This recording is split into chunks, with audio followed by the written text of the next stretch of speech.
धरती धणनि खे पंहिंजी ॿोली तहज़ीब ऐं सक़ाफ़त जे बका लाइ सुजाॻ थियणु घुरिजे।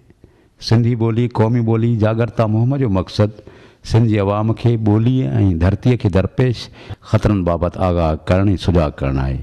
अॼु जॾहिं सिंध ऐं सिंधी क़ौम वागुनि जे वात में आहे ऐं सिंध जो अवाम सूरनि में मुब्तला आहे ऐं ॿवेला मानी जो मुहताज आहे, उन वेल जॾहिं सिंध खां पंहिंजा वसीला खसिया पिया वञनि, उन वेल सिंध जे अवाम खे ऐं सिंध जे धरती धणनि खे सुजाॻ थियणु घुरिजे। इन हवाले सां सिंधी अदबी संगत टंडवादम पारां सिंधी ॿोली क़ौमी ॿोली जागरता मुहिम जे सिलसिले में सिंधी ॿोली क़ौमी ॿोली सेमिनार शाद लतीफ़ लाइब्रेरी टंडवादम में थियो।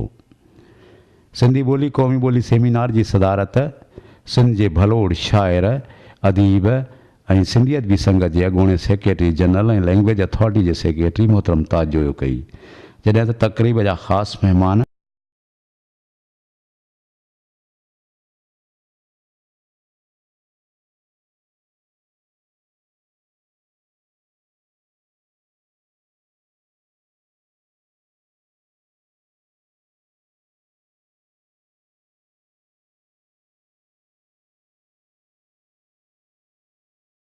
अमियारा मुहक़क़ सैयद हाकिम अली शाह बुखारी जेके पाण अॻूणा डायरेक्टर जनरल आर्कियोलॉजी आहिनि ऐं साईं अलहवरा जो बिहाणे प्रोफेसर मोहम्मद ख़ान बुड़ो हुआ।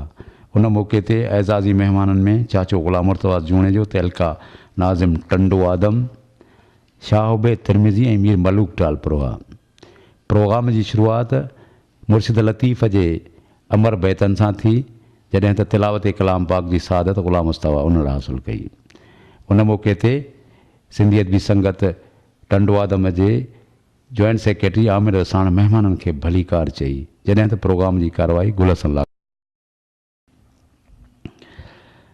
दुनिया में टे अहिड़ियूं शयूं आहिनि जेकी को बि दलील नथियूं घुरनि, उहे वतन ॿोली ऐं मज़हब आहिनि ऐं दुनिया जे सभिनी मज़हबनि ॿोलीअ खे वॾी अहमियत ॾिनी आहे।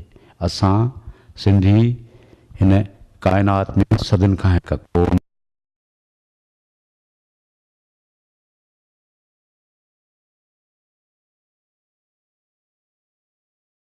उहा असांजी क़ौमी ॿोली आहे ऐं असां पंहिंजी सिंधी ॿोलीअ जे क़ौमी ॿोली जे हक़ लाइ हर वक़्तु वड़ंदा रहंदासीं। शाह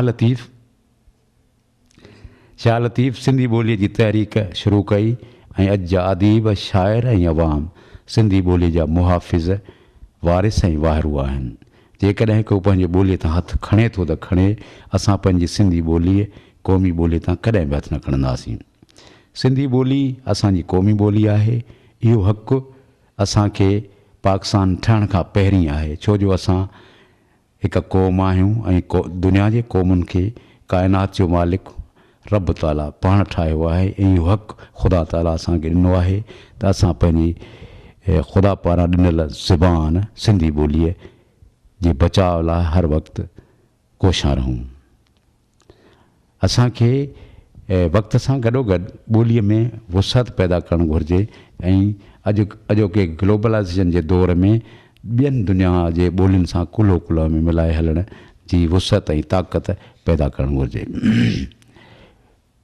ॿोली ऐं कल्चर जे करे बंगाल पाकिस्तान खां धार थियो।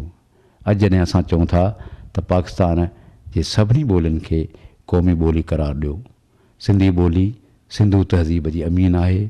सिंधी ॿोली मुग़लनि जी का लश्करी ॿोली